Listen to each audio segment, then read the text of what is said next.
morning. My name is Regina Jun, and I'm the president of GLIFAA, the Lesbian, Gay, Bisexual, Transgender, and Ally Employee Resource Group for Foreign Affairs Agencies. Thank you for joining us at this year's Pride at State.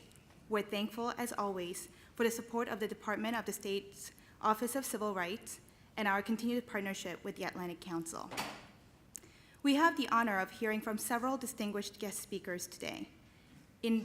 They will speak in order of the Atlantic Council Secretary and Executive Committee and Board of Directors member, Mr. Walt Slocum, U.S. Department of State Special Envoy for the Human Rights of LGBTI Persons, Randy Berry, Secretary of the Army, Eric Fanning, and Secretary of the State, John Kerry.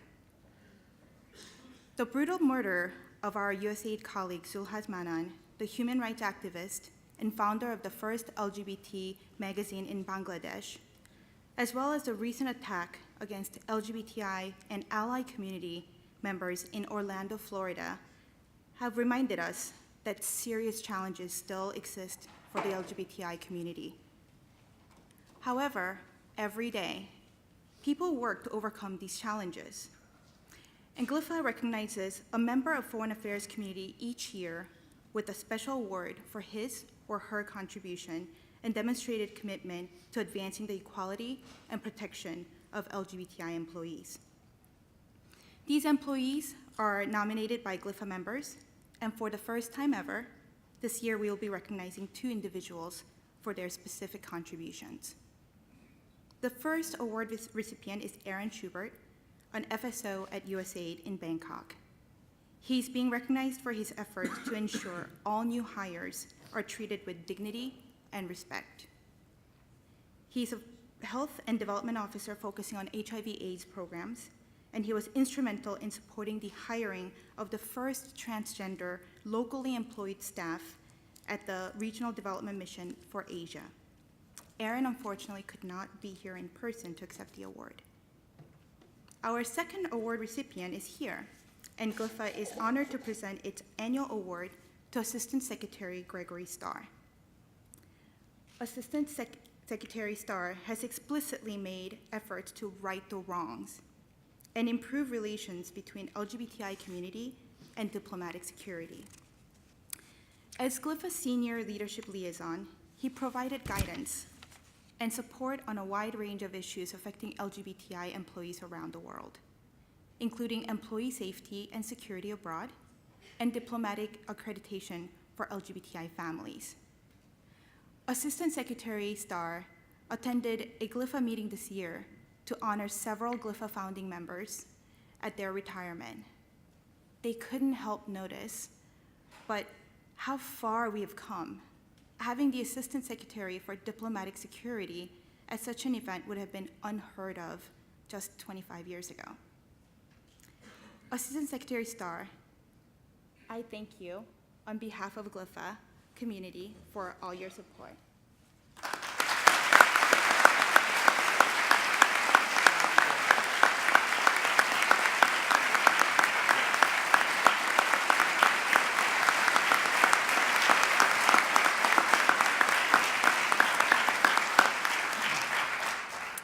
Now, let me introduce our first speaker. Walter B. Slocum is the Secretary of the Atlantic Council and a member of its Executive Committee and Board of Directors. In addition to nearly 4-decade-long distinguished career in international affairs, we're thankful for his support for diversity and inclusion around the world. Please welcome Mr. Slocum.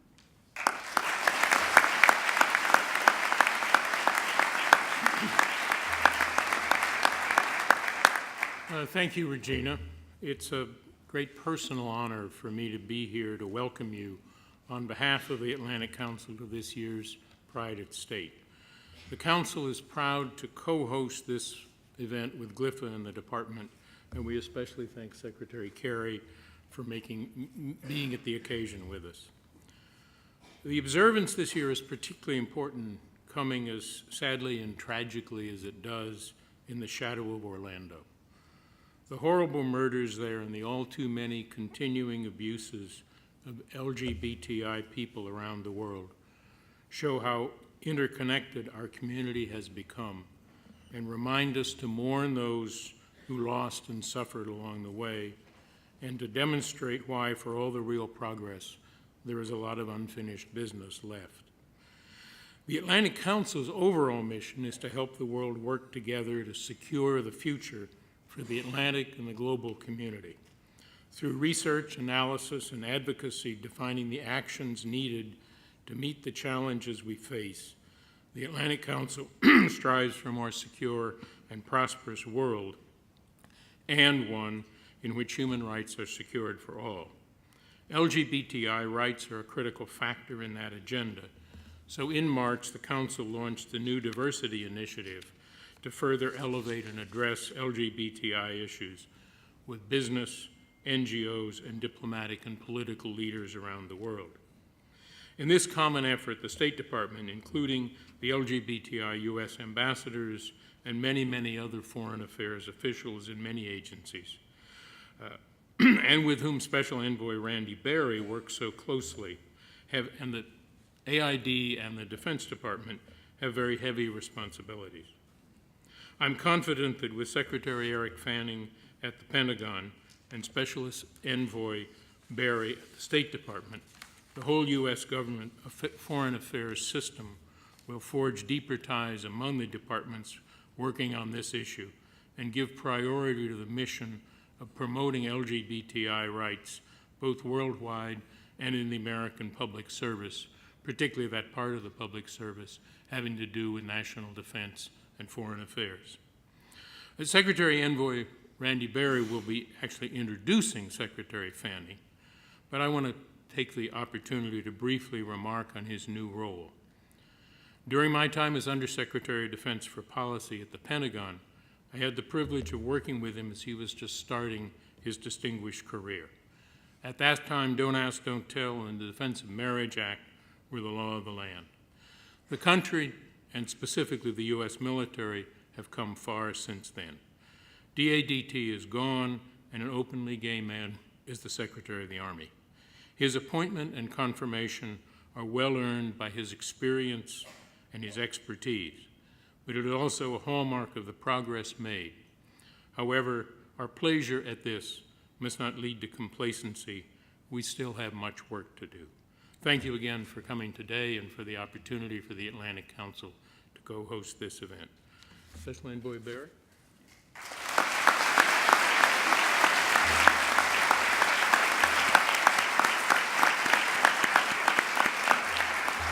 Thank you, Walter.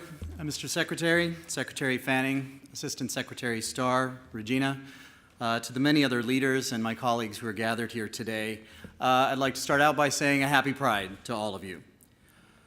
I myself am so proud and deeply honored to be here with you today. I'm equally proud to work for leaders, for an administration which has long valued diversity, inclusion, and equal protection for all. Since Secretary Kerry appointed me as Special Envoy, I've been traveling an immense amount over this past year, meeting with governments, civil society representatives, corporate leaders, faith leaders, and other stakeholders. And throughout my travels, I've witnessed firsthand how change occurs when visibility and leadership go hand in hand. And I think that what we have before us today is a terrific example of just that. Secretary Fanning is someone who has known personal challenge and adversity. He worked for an institution that once denied him the ability to be open about himself. And I think all of us in this room know the challenges that that kind of environment presents. But look where we are today, how far we've come, and how far Secretary Fanning has come professionally. Secretary Fanning serves as an example of what LGBTI Americans can achieve, and his appointment is a testament to our nation's growth and progress. And of course, we know there is still so much growth to do. Pride is a celebration of progress, of our accomplishments, and of course, about the work that lies ahead. We are ready. We know our allies are ready, and we know Secretary Fanning is ready. So please join me in welcoming Secretary of the Army, Eric Fanning.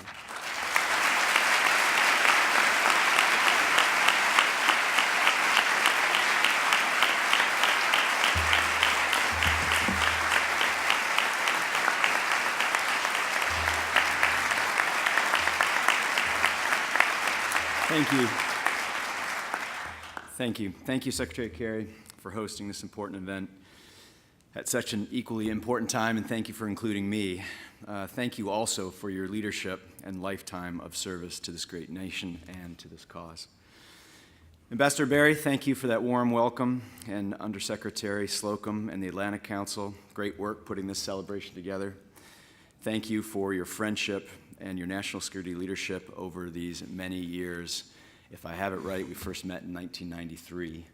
I'll let everyone else do the math on that. When I first committed to attending GLIFAA's Pride event, our world was just a bit different. I planned to talk about the Department of Defense's celebration theme and how our military departments, less than 5 years removed from the repeal of Don't Ask, Don't Tell, view diversity and inclusion as a critical component of our national defense. But it's hard to be in a mood for celebration after the horrific attack in Orlando less than 2 weeks ago.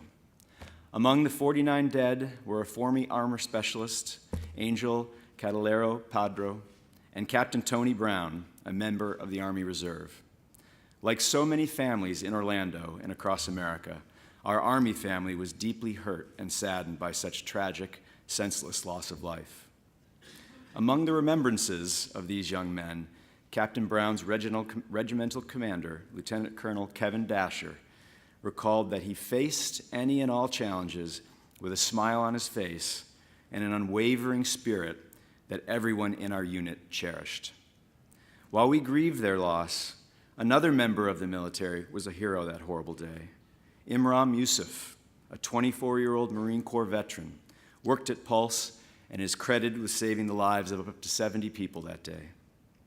And as I thought more about their stories and the stories of the other victims and survivors, the heroes and the first responders, I thought maybe it was okay to celebrate this month of Pride. Because as horrific as this attack was, it wasn't an attack on Orlando. It wasn't an attack on the LGBT community. It was an attack on America. And our nation has come together as one to mourn those we lost and to help those who survived and to comfort those left behind. That's a far cry from the violence 47 years ago at the Stonewall Inn, when our very government institutions united to deprive our predecessors of their rights as American citizens. Yes, we have come a long way. When I first started working in the Pentagon, 1993, as an idealistic 24-year-old junior aide, I soon realized that I had to leave because I saw no future for me as an openly gay man. But I did come back. And I've had some great jobs and incredible opportunities that less than a generation ago would simply not have been available to me, or frankly, many of you. I served as Acting Secretary of the Air Force, Deputy Undersecretary of the Navy, and Chief of Staff to the Secretary of Defense.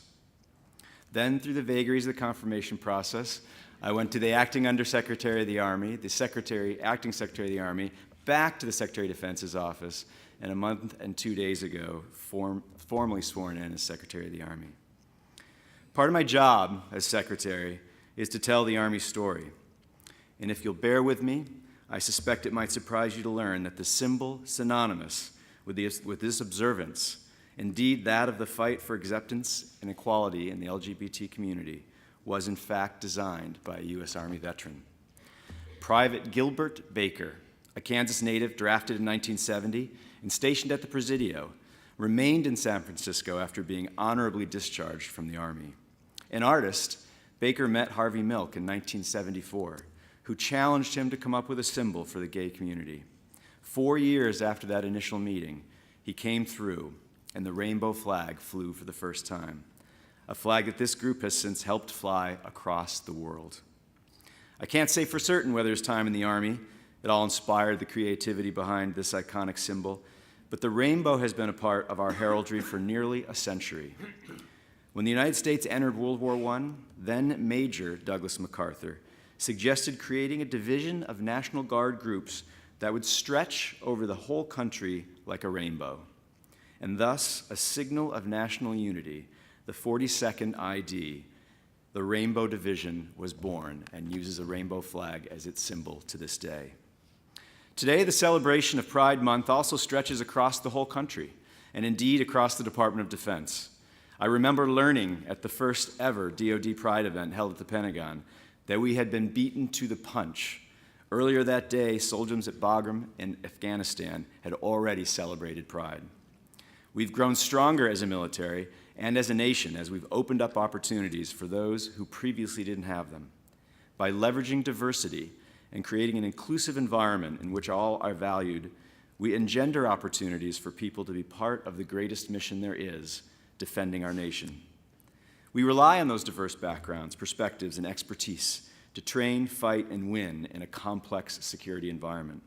And if we don't embrace diversity and inclusion, if we don't live our Army values, and we treat each other with dignity and respect, we threaten the very readiness that we are prioritizing as an Army today. Even though for many, the struggle for acceptance, dignity, and equality continues, Americans today are more diverse, open, and tolerant than at any point in our history. That doesn't mean our work is done. As President Kennedy said, the rights of every man are diminished when the rights of one man are threatened. Indeed, the only way to compete in the 21st century with the growing complexity of global security is to attract the best and brightest Americans willing to serve, regardless of religion, gender, sexual orientation, or gender identification. These security challenges require creative, adapted, well-trained leaders. It takes decades to grow and train such leaders, and we can ill afford to close ourselves off to anyone. Our national security will suffer, and it will allow bias if we allow bias or prejudice or ignorance to close doors and discourage great future leaders from serving. Building an Army that reflects the rich diversity of America will make us stronger and help us build bridges across our country and into every community. One of my goals as Secretary is to shrink a growing cultural divide between the military and the nation we serve. The military is more powerful when the American people know that no matter what their background, religious beliefs, political views, sexual orientation, or gender identity, we serve and sacrifice on their behalf, on behalf of this country we all love, in order to protect all of our freedoms. I've been surprised, pleasantly in fact, how closely the core Army values that every soldier is required to memorize and live by, loyalty, duty, respect, selfless service, honor, integrity, and personal courage, could very well capture and characterize the LGBT community's struggle for equality. These values have served as a guide to soldiers and leaders as we incorporate our diverse culture into the ranks. They are not slogans that are paid lip service, but bedrock principles that dictate how soldiers live, train, and fight in order to succeed. What's encouraging to me is that the Department of Defense commitment to equality is more than a story about effective implementation of Don't Ask, Don't Tell, which you all know, in some ways you've lived. It's a continuing story of how the military solves problems that many others consider too hard. Desegregating after World War II, 16 years before the Civil Rights Act, integrating women 40 years ago, long before they were fully welcome into the boardrooms or much of the American workforce. Just last year, we opened all remaining jobs in the military to women, including combat arms. And we provide equal pay for equal work. We pay privates and sergeants, lieutenants and generals equally, regardless of gender or race or sexual orientation. And after those policies are adopted, it's the military departments, and soldiers are the bulk of our armed forces, who make them work and, more importantly, endure. As we continue to open opportunities for even more Americans, we get closer to the full American dream that we represent and protect. And we are better able to meet those challenges if we pull from the best all our country has to offer. Throughout the history of the United States, leaders have been charged to develop cohesive units from groups of men and women with vastly different backgrounds across the Army. Only by embracing these values can a leader mold these individuals into a professional, elite team that is capable of meeting the nation's call. As I already mentioned, this is only the 5th year the Department of Defense has recognized Pride Month. There's no question that the State Department has been leaning forward longer and harder to celebrate the contributions of LGBT foreign service officers and civilians. Of course, like those in the Foreign Service who served in silence in the past, before groups like GLIFAA formed to give them a voice, the dedication of LGBT soldiers can be traced back far beyond the repeal of Don't Ask, Don't Tell. Secretary of Defense Ash Carter tells the story of Armor Corporal Lloyd Darling, a 22-year-old Green Beret who was killed in Vietnam in 1968. Amid heavy fighting near the Mekong Delta, his unit overrun, Corporal Darling stayed back to cover its retreat to safety, Carter noted. His fellow soldiers knew he was gay, and they never forgot his courage under fire. Years later, one of his battle buddies said, "He died for us." When the shooting starts, when the battle is joined, it doesn't matter whether the soldier next to you is black or white, Christian or Muslim, gay or straight. It only matters that he or she can do the job. That's a story as old as the Army itself. Friedrich von Steuben, often cited as the father of American military for helping build George Washington's Continental Army, was widely believed to have left his native Prussia for France because it was claimed, in the language of his times, he was to have had affections for members of his own sex. The allegations against von Steuben were never proven, but Ben Franklin didn't care about any such things anyway. America needed to build an army, and von Steuben was a brilliant strategic thinker and tactical leader. Franklin recommended him to Washington, and the rest, as they say, is history. In his proclamation declaring June 2016 Pride Month, President Barack Obama wrote, "Since our founding, America has advanced on the unending path towards a more perfect union. This journey, led by forward-thinking individuals who have set their sights on reaching for a brighter tomorrow, has never been easy or smooth. Despite the extraordinary progress of the past few years, LGBT Americans still face discrimination simply for being who they are. In line with America's commitment to the notion that all people should be treated fairly and with respect, champions of this cause at home and abroad are upholding the simple truth that LGBT rights are human rights." Yes, we do have cause for celebration, but we know that much work is yet to be done. Whether our struggle for acceptance and equality began in the bars of Greenwich Village or continues with the bathrooms in North Carolina, we cannot let our progress diminish our efforts to achieve full inclusion for all Americans who can do the job and just want an opportunity to serve the nation they love. As Secretary Kerry himself said in an LGBT speech to the United Nations, this moment has to be more than a moment to simply celebrate how far we have come. As Army Secretary, I am confident that our institution is committed to judging people not by where they came from or who they love, but how they train and fight. Only then can we truly say we have embraced and lived the Army values that are the bedrock of our profession. Thank you, and happy Pride.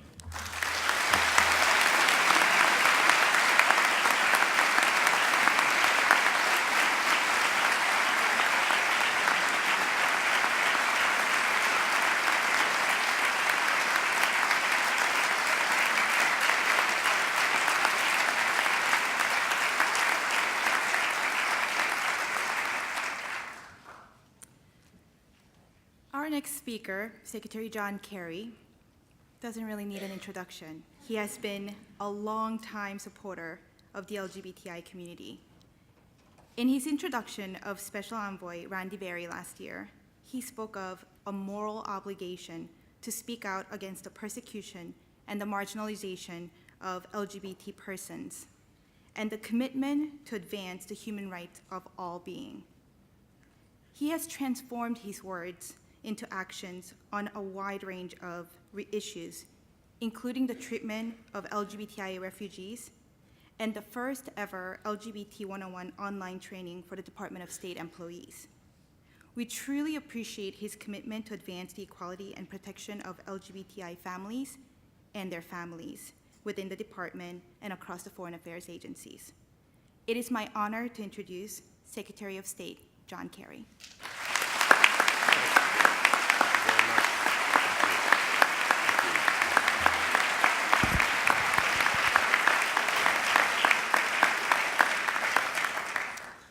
Regina, thank you very much. Good morning to everybody. Regina is the first USAID officer to become president of GLIFAA, and I think everybody here will agree she is doing an outstanding job. So thank you very, very much.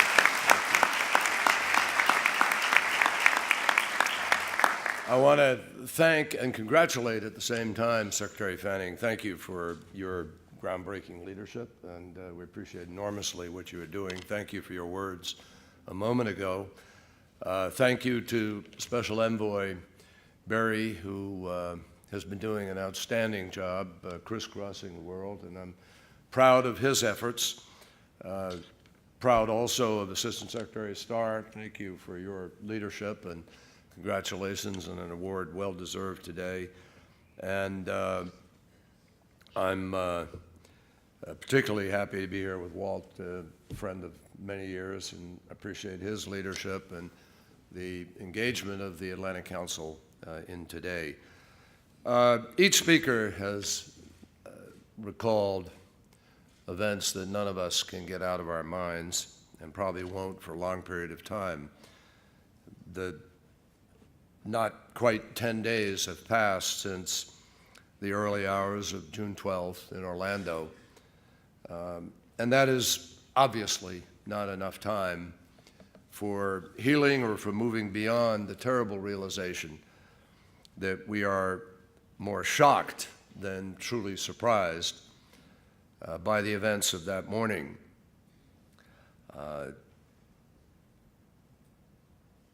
The memory of those who were lost will, above all, live on in the minds and the hearts of their loved ones long after the killer's name is most likely forgotten. But as Stuart Milk put it, these victims of a hate crime targeting an LGBT club had their future stolen, their dreams stolen, their future potential contributions stolen from us all in an abhorrent act that is a scar on some of our nation's policies and certainly on our hopes and dreams. No words can lift or enable us to get rid of this sense of tragedy. But I do think that our gathering today can help everyone to feel less alone. And I think it helps to know that acts of terror and hate rarely achieve their purpose beyond the immediate horror that they generate. And whether those actions stem from bigotry, insecurity, fear, or weakness, they are profoundly misguided because they prompt people of goodwill to close ranks in opposition to the very viciousness and bile that the killers hope to spread. We saw that in Orlando, from the emergency responders to the city officials, the police, the average citizens who rushed to help, people who stayed to console, and vowed never, ever to give in to prejudice or hate. We saw it on Thursday with the president's eloquent and compassionate remarks in Orlando. We saw it around the world in the many messages of solidarity that our country received from people in cities like Paris, Brussels, London, Madrid, Mexico City, Tokyo, Brasilia, Nairobi, and elsewhere, all of which have experienced their own days of terror and sorrow. We even saw it in New York at the UN Security Council, which for the first time explicitly condemned a hate crime based on sexual orientation, with Egypt and Russia among those supporting. From Stonewall to New Orleans, to Harvey Milk, to Matthew Shepard, to Orlando, the list of outrages committed against the LGBT community in our nation is long, too long. But those crimes have done nothing to prevent the historic gains that have been made in broadening anti-discrimination laws, legalizing gay marriage, exposing inequalities, and expanding public acceptance. Now, all of us know that none of this progress would have been possible without courageous activists who stood against the tide and accomplished what, certainly in my political life and life, I can remember a lot of people never thought would happen. This progress would not have been possible without organizations like GLIFAA. And it wasn't long ago that LGBT persons were banned, not just from the military, as Eric talked about, but also from this very State Department. Today, we have 8 openly gay ambassadors. It wasn't long ago that our Diplomatic Security Bureau revoked clearances based on sexual orientation. Today, Assistant Secretary of Diplomatic Security Greg Starr has volunteered to serve as the leadership liaison to GLIFAA. And we have hundreds of LGBT individuals in our bureaus, at state, USAID, and posts around the world. And these men and women are not just great LGBT diplomats, they are great diplomats. And I want to thank them and the many more who are carrying the values of America to the world. So we have come a long way, but make no mistake, every speaker has said it, we have a long way still to go, both here, at home, and around the world. In some 70 countries, LGBT status or conduct is still a crime. In more than 10, it is a capital crime. So we have a distance to travel when, in April, gunmen burst into the apartment of a champion of human rights like Zulaz Munan, a local employee of our embassy in Bangladesh. Zulaz was brutally murdered for being gay and for founding a magazine showing pride in that identity. So we have to keep moving forward, and that is why we are engaged at every level of leadership. In Washington, through our embassies, with our global partners, in a concerted diplomatic effort to push back against bigotry, against violence in all of its forms. And we are particularly concerned about violence facing transgender persons, and we are taking steps with partners to reduce it. It is why we're giving our full support to a resolution before the UN Human Rights Council that seeks to establish and report on a mechanism to combat violence and discrimination against LGBT persons. It's why Ambassador Power will lead the U.S. delegation to an upcoming major LGBT rights summit to take place in Montevideo. And it's why last year I appointed Randy Berry as the first ever U.S. Special Envoy for the human rights of LGBT persons. Randy has traveled to more than 43 countries, promoting our message, including societies where that message is far from welcome, because those are precisely the countries that most need to hear that message. Our expectations, I think, are realistic, our language diplomatic, but our determination in support of equality is absolute. As Winston Churchill advised, there is only one duty, one safe course, and that is to try to be right and not to fear to do or say what you believe to be right. We're also doubling down on the Global Equality Fund, a groundbreaking partnership between governments, corporations, and foundations. And since 2011,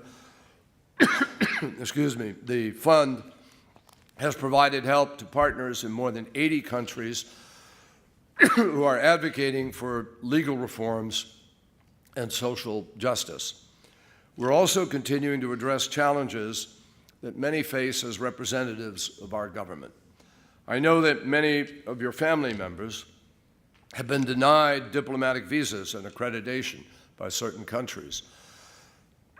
And that is why I sent instructions worldwide directing ambassadors to engage host countries at the highest levels on the specific issue of obtaining diplomatic visas and full privileges and immunities for all of our family members, no exclusions.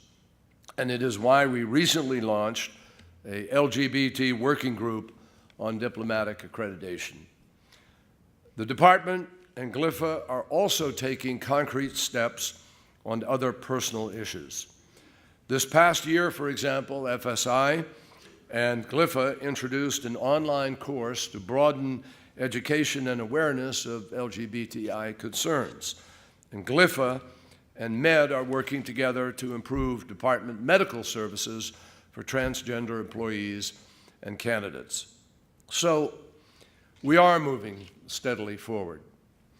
And as each speaker, I think, has said, we underscore, even as we celebrate and come here to mark Pride, our work has to go on, and it is far from complete. The fight is not yet won, but we should never, ever forget the distance we have traveled. We should never forget what makes America different from almost every other nation. It's not a common bloodline, folks, or a common religion, or a common ideology, in many places forced on people, or even a common heritage. What makes us different is that we are united by an uncommon idea. The idea that we are all created equal, and we are all endowed with inalienable rights. That's what defines America. It's what makes us different from any other country on the face of this planet. It's worth fighting for. That is the principle that defines us, and it is, in the end, what pride means: to speak out for equality, to show solidarity in the cause, and to stand up and say loudly and clearly, no matter where you are, no matter who you love, we stand with you. Happy Pride to everyone, and thank you once again.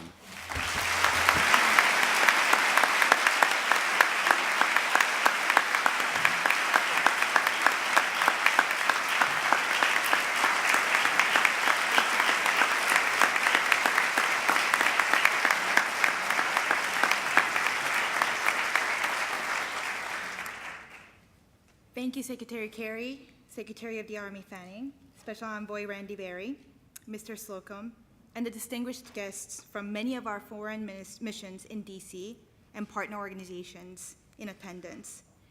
Events like today remind us that we have made a lot of progress toward equality, but there is still a lot more work to be done. As always, we are stronger when we come together as a community, and therefore, thank you very much for today's Pride event, and happy Pride, everyone. Thank you. Well done. Thank you so much. Thank you. Stanley, thanks a lot. Appreciate it. Thank you.